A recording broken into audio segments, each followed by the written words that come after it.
Hello friends. I, Arun Saurabh, warmly welcome you all to my YouTube channel, US Trending. Information about trending news in America will be given on this channel. If you want to know about important news, then you are humbly requested to subscribe to our YouTube channel so that the notifications of all the videos reach you first. So let's take a look at today. Trump to pay $83 million for defaming columnist Jean Carroll. A New York jury on Friday ordered former President Donald Trump to pay a total of $83.3 million to Jean Carroll for ruining her credibility as an advice columnist when he called her a liar after she accused him of sexual assault.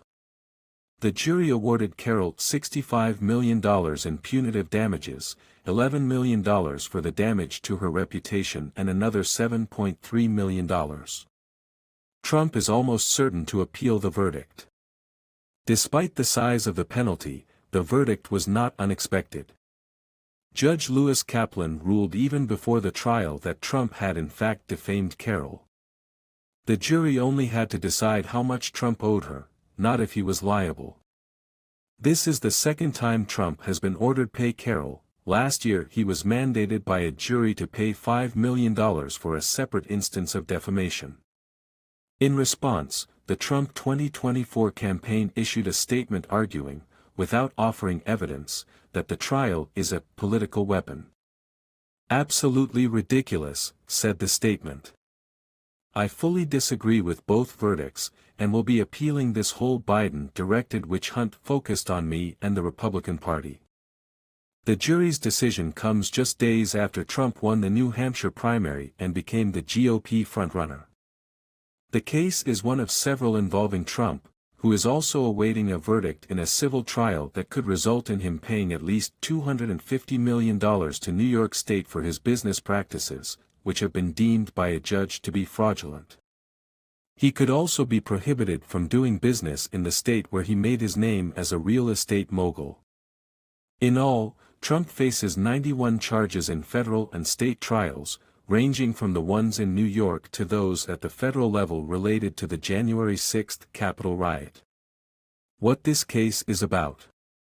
In 2019, Carroll, an advice columnist and freelance writer, accused Trump of sexually assaulting her in the 90s.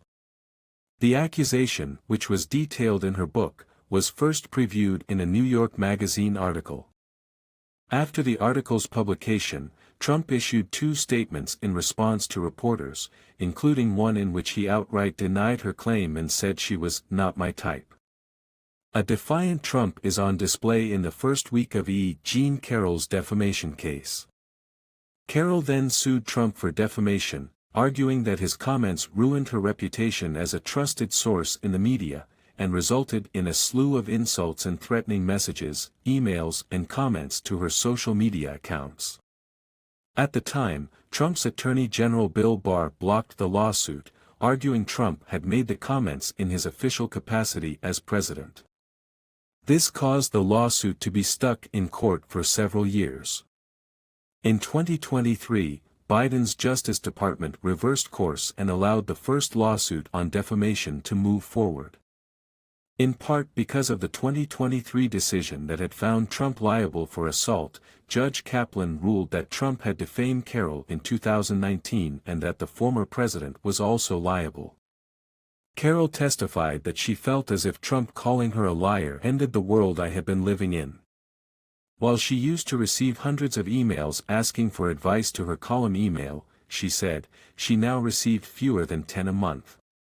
Instead, she said, she received threats and insults. Carroll's lawyer showed the jury several social media posts, messages and emails sent to Carroll in the following days after Trump's statements.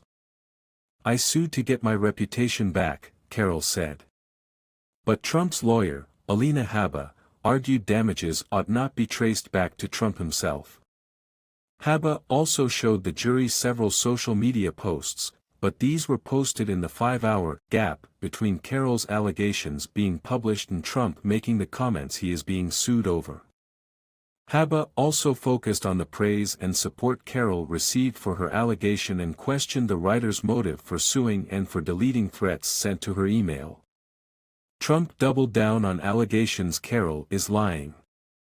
After weeks of vowing to take the witness stand in his defense, Trump finally did so on January 25. But it was short-lived, only a few minutes. In testimony he said he 100% stood by his previous deposition. Asked by his lawyer if he ever instructed anyone to hurt Carroll, Trump said that he didn't, and just wanted to defend himself, his family and his presidency. Beyond his testimony, Trump was present for several days of the trial and was vocal about the case outside the courtroom. During the first day of testimony, he was reprimanded by Judge Kaplan for making comments during Carroll's time on the stand. Carroll's lawyers twice flagged that they could hear him and the jury might be able to as well. Kaplan warned Trump that his right to be present could be taken away.